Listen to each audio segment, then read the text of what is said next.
What's up, guys? It's Backchat TV, and I'm so happy to see you back again. Thanks for tuning in. What's going on, guys? It's Backchat TV, and I'm back with a quick recap of the 5v5 that just finished recently, last night now actually. Before I talk about that, you've got to excuse me. I am suffering from the worst hay fever symptoms. It is hay fever season in the UK. And it was lovely weather outside, and I was out in the park and enjoying the weather, and I'm paying for it now. But anyway, we're going to get straight onto the fight. If you can understand me, then that's great. I'm going to do my best. First thing that I wanted to point out was this whole 5v5 formula. I really thought that this was very interesting formula going forward.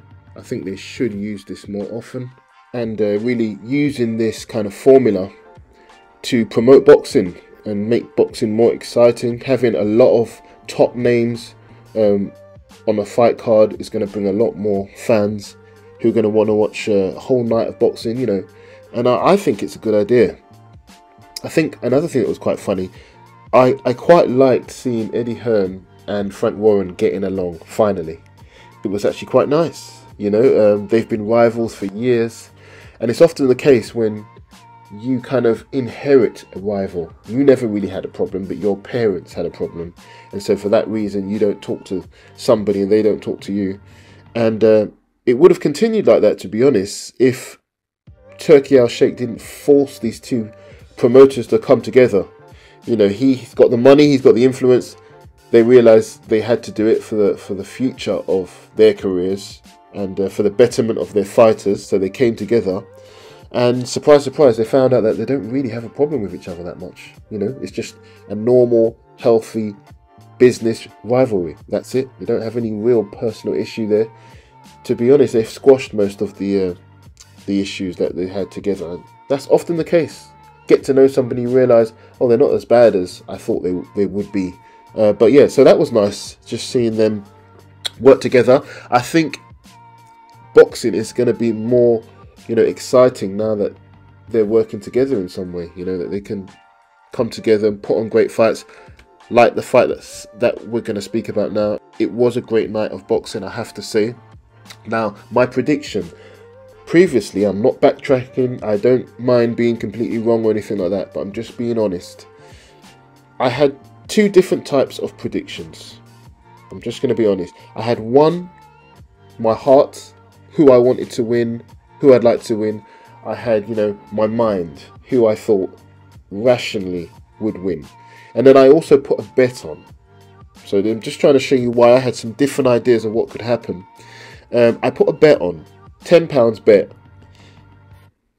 Put £10 on stake, win £270 plus your stake. I thought it'd be quite exciting, quite a good bet. I couldn't believe I got great odds like that. And my odds would have included Raymond Ford, featherweight, beating Nick Ball. It included Hamza Shiraz beating Austin Williams. It included Craig Richards, light heavyweight, beating Willie Hutchinson, someone not really that well known and who hadn't been at the level that Craig Richards had been at. So I thought that was a great pick so far. I had Daniel Dubois beating Hrgovic. Now, I wasn't sure about that bit at all, but I went for it because of the money, because of the odds. And then I had Wilder beating Zhilei Zhang for the same reason. I wasn't sure. I actually thought that Zhilei Zhang would win, but I went for Wilder because of the odds and because, you know, I want Wilder to win. I am a fan of Wilder, so I wanted him to win. Now, if we're not talking about betting, I believed Zhang would beat Wilder, and I thought Hrgovic might beat Dubois, but I wasn't sure about that one. They were really the only two that I wasn't sure about. I wasn't sure how much Wilder had left, and I wasn't sure about Daniel Dubois, even though he kind of proved himself in his recent fight. I really kind of held Hrgovic in quite high regard, and he hasn't put a foot wrong, so I thought maybe Hrgovic would do it. But in the end, I went for Daniel Dubois anyway. It turned out that Matchroom, it's quite terrible for Eddie Hearn. Matchroom didn't get any of their fights correct. They lost them all. Clean sweep. Queensbury took all of the wins, and that was, that was crazy. But yeah, I got a good couple wrong as well. Let's start with Deontay Wilder. I've got nothing but good things to say about Deontay Wilder, to be honest. I like the guy. I am a fan. I do like his crazy character. He's a deeper character than a lot of people realize. He writes poetry.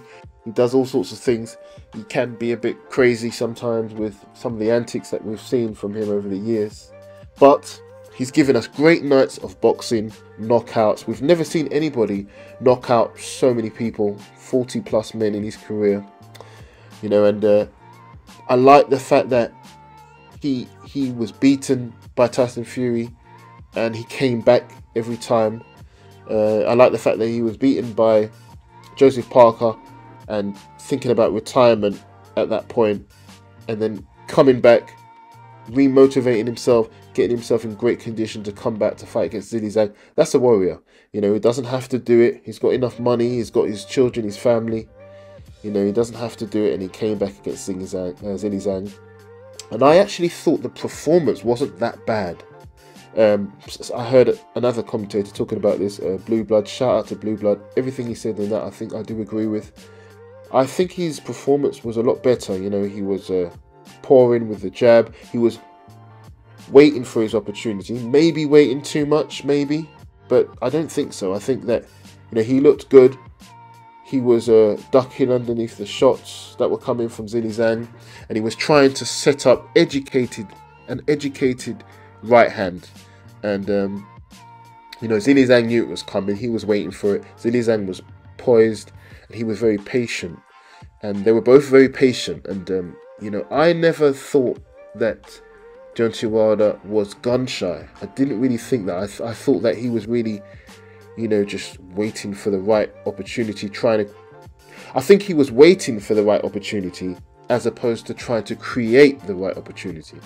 He should have used his footwork more, angles, moving side to side, moving his head, moving his feet more, because Zhilei Zhang doesn't move his feet more, trying to create the angle that you want to land the right hand. But he was more just waiting for Zhilei Zhang to kind of make a mistake, and at the top level that doesn't happen. These top guys hardly make mistakes, so you have to create it yourself. I think that's a improvement that Deontay Wilder could have made. I would have liked to see him use his footwork more, but then again, he was being backed up. Zhilei Zhang, from the opening bell, backing up Wilder behind a tight guard, throwing that right hand, looking for the left hand knockout shot, and because he's a southpaw obviously, and Wilder got himself backed into the corner a few times, which he shouldn't have done. He should have been, buying himself space, dancing around, moving around a little bit. He should have been moving around, trying to create those angles for that right hand a little bit more.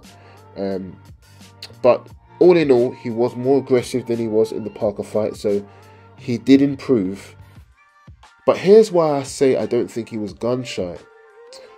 I think there were a few times in round 2 where, he caught Zhilei Zhang with a few shots. You could see that right hand was ready, and he did throw that right hand. He was waiting for the right opportunity, and I think he ran out of patience eventually and went for it, and we saw the quick counter. Zhilei Zhang is a really good counter puncher, and he really showed that. I've never seen Wilder really get countered like that.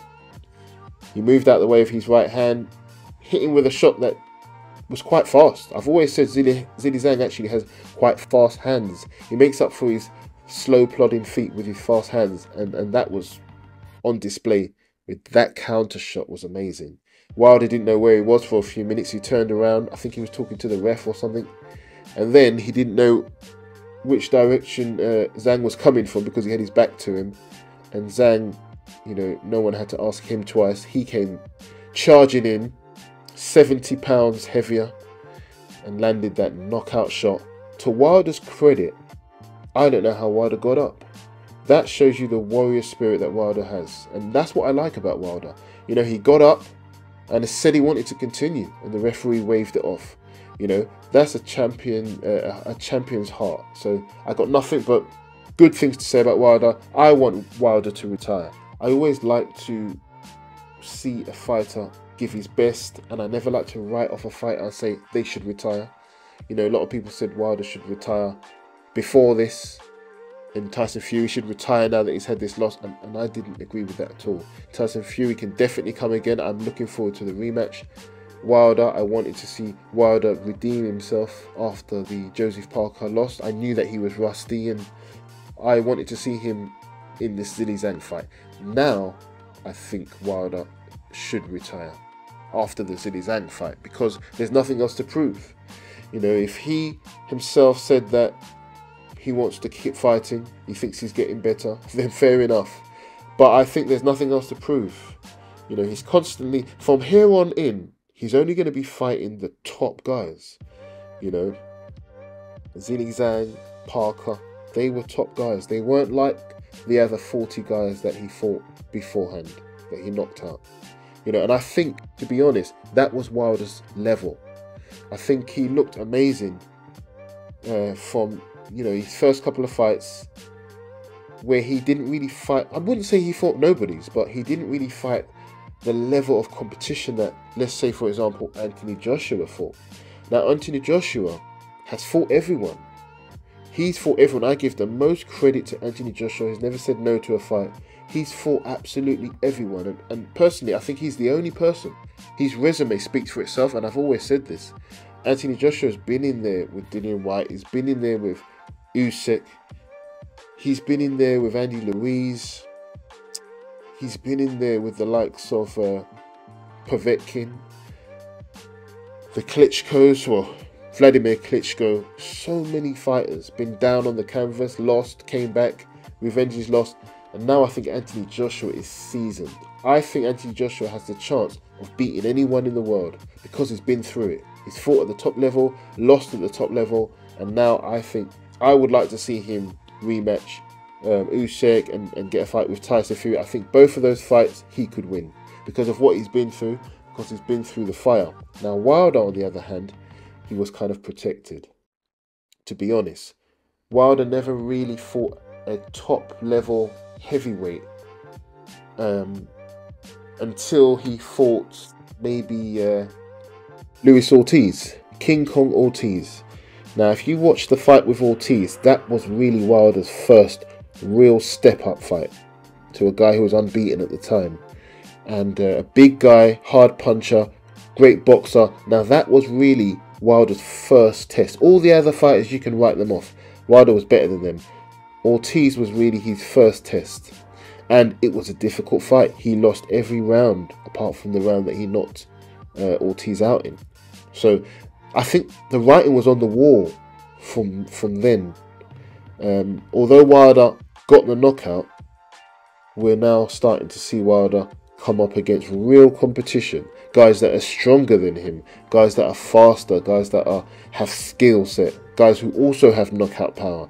It's not so one-sided anymore. And you know, although he passed that test, going forward after that, you know, Helenius and all these kind of fighters, yes, they are, you know, they're decent fighters, but I wouldn't say Helenius was anything special. You know, Tyson Fury, obviously, he came up against Tyson Fury, and he lost. You know, really, he probably lost the first, if we just adding up the points, and then he lost the second, and he gave a good account of himself in the third, but also lost. Joseph Parker, a fighter who has beaten Zhilei Zhang, came up against him. I thought it was ring rust. I think it was a little bit of that, but also just that level. I don't think Wilder is at that level. He doesn't have the skill set. And this is no kind of disrespect to Wilder, because Wilder's journey has been totally different from anybody else's journey. Wilder got into boxing because his daughter was sick and he needed the money to provide for her care. That was the only reason. He wanted to do football. You know, he wanted to do football, and he needed something that was going to pay him the money to do it, and he got into boxing, and he didn't have a long amateur career. For someone to just get into something very late and get to the level he is, he's a massive overachiever. It's not like Gervonta Davis, boxing since he was 6 years old, or Devin Haney, or any of these people who grew up in boxing. You know, he came to boxing very late. So, you know, he came to boxing so late, he doesn't really have the fundamental skill set or even the body type, really, you know, to be really elite at heavyweight boxing. To be honest, he was outweighed on the night by Zhilei Zhang by 70 pounds, but it's not the first time he's been outweighed. He's kind of not really made for boxing in that way, apart from having that power. If you took Deontay Wilder's power away, he'd be a below average fighter. That's the truth. He'd get beaten by so many heavyweights if he just had average power. The right hand is all he has and all he ever really had.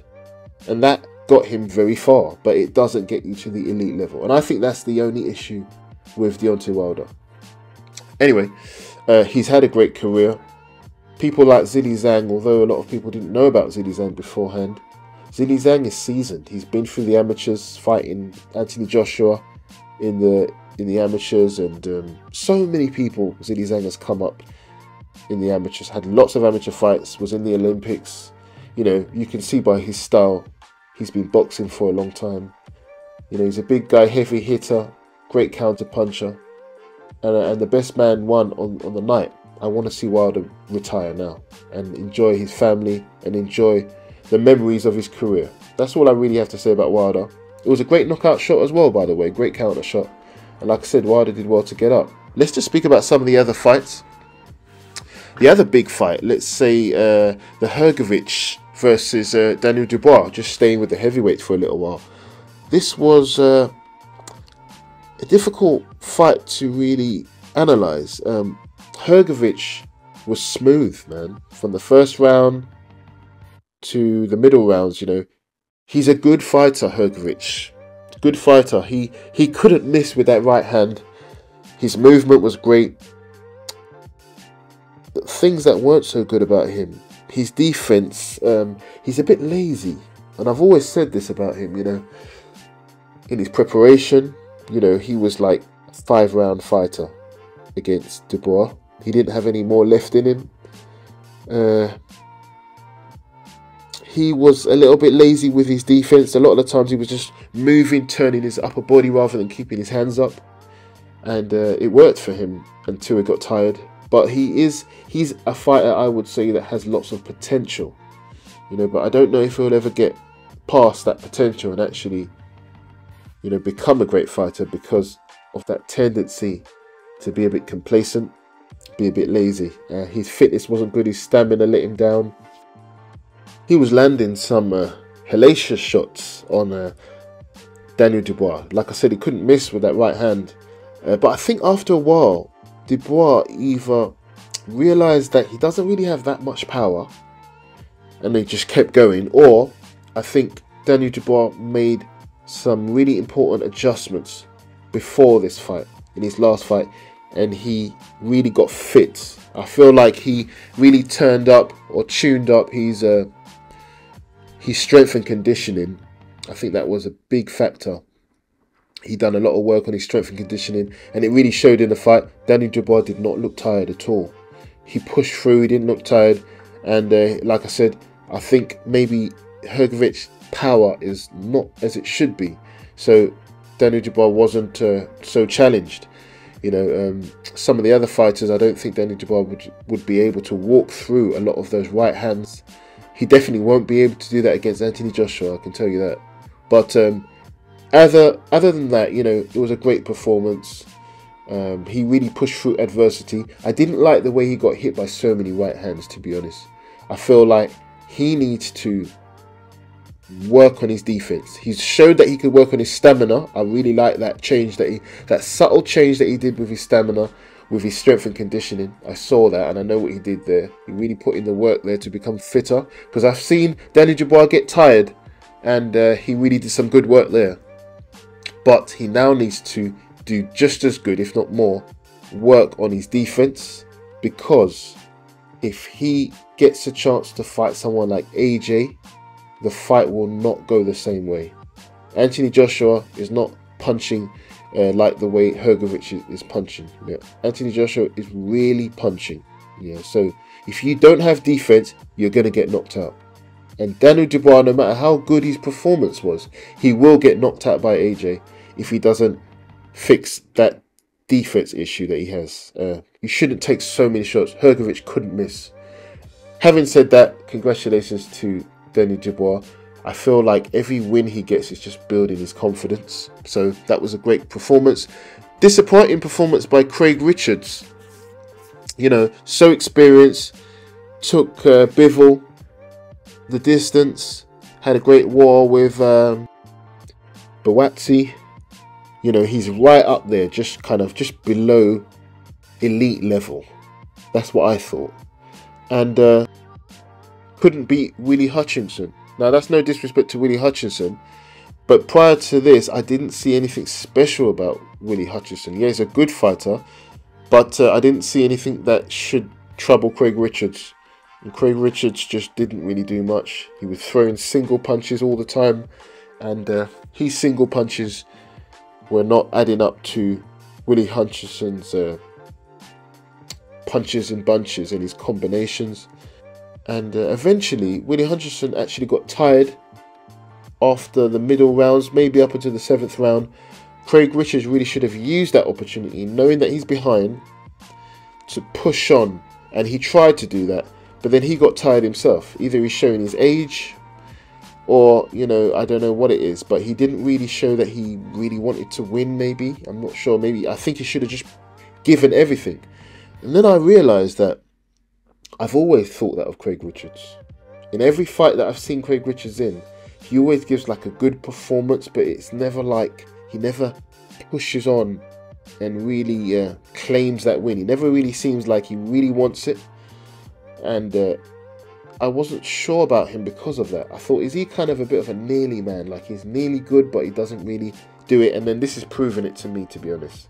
He should have done much better against Willie Hutchinson. That was a very bad performance. Where does he go from here?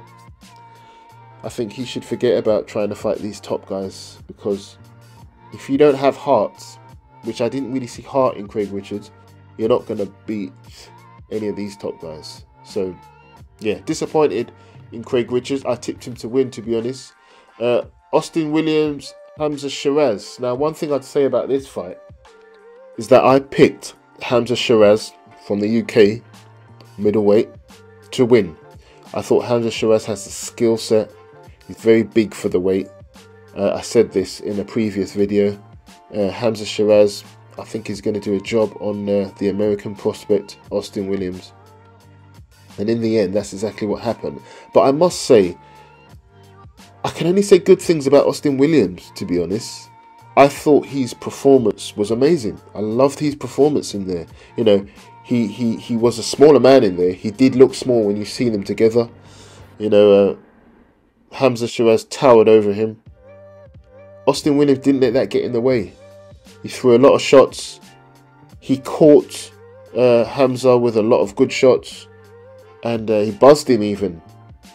And he gave his all, and that's what I really like. It doesn't matter if you win or lose. You want to see someone give everything in the ring. Austin Williams gave everything in the win. I give him 10 out of 10. He gave everything in the ring. Craig Richards didn't. That's the point I'm trying to make. If you give everything, then that's all you can do. You know, so that's respectable. So you know, that's why I'm making this comparison between Craig Richards, who didn't really give anything, and Austin Williams, who I think did the best he could do. And I think Austin Williams is still a prospect. Despite losing to Hamza, I think it's going to be difficult for people to beat Austin Williams. He had a lot of heart, good power, good boxing skills. You know, he was good. He was a good fighter. One to watch out for, Austin Williams, although he lost. Raymond Ford in the featherweights versus Nick Ball. I watched Raymond Ford his last couple of fights, and I thought he was a really good fighter. I picked him to win. So skillful. It was a really close fight in the end. I thought he'd have just a little bit more than Nick Ball, but Nick Ball really came of age. He really came of age in this fight. He left nothing in the ring. It was actually probably one of the best fights, probably the best fight of the night, maybe. Nick Ball really deserves to become champion now. He won it by, I think, a few points. Majority decision, I think it was. Which I think is probably the right decision. I'd have to watch it again. Raymond Ford fought well, but he got hit more than I've seen him ever get hit. He's normally more slick than that, kind of boxing and getting out of the way and things like that. But Nick Ball, fast, powerful. He's the package. He's a full package, Nick Ball. I want to see what Nick Ball can do going forward. And then we also had the Bivol fight, which I haven't actually watched. I just saw him knock that guy out. We expected that anyway. Bivol is right at the top of the pecking order when it comes to boxing, so I wouldn't expect anything less. And I think that was it, really. Yes, Wilder losing, unfortunately. Hrgovic not doing enough. Craig Richards' performance was terrible. Austin Williams' performance was good, but he lost. And Nick Ball, great performance from Nick Ball. And that was the event. Now, let me know what you thought of it. Did you enjoy it as much as me? I was wrong with Wilder, but I think that was more my heart just wanting Wilder to come back and win. I wanted to hear that bomb squad one more time. That was it, really. Zhang really performed, and I think he's a very dangerous counter-punching heavyweight, to be honest. Let me know what you think. I'm on to the next one. Hey guys, thanks for watching my video, because if you didn't, it might have got really ugly for you. But since you did, I really appreciate that. Don't forget to like, comment, share, and subscribe to Backchat TV Sports. Do it now, I ain't got all day.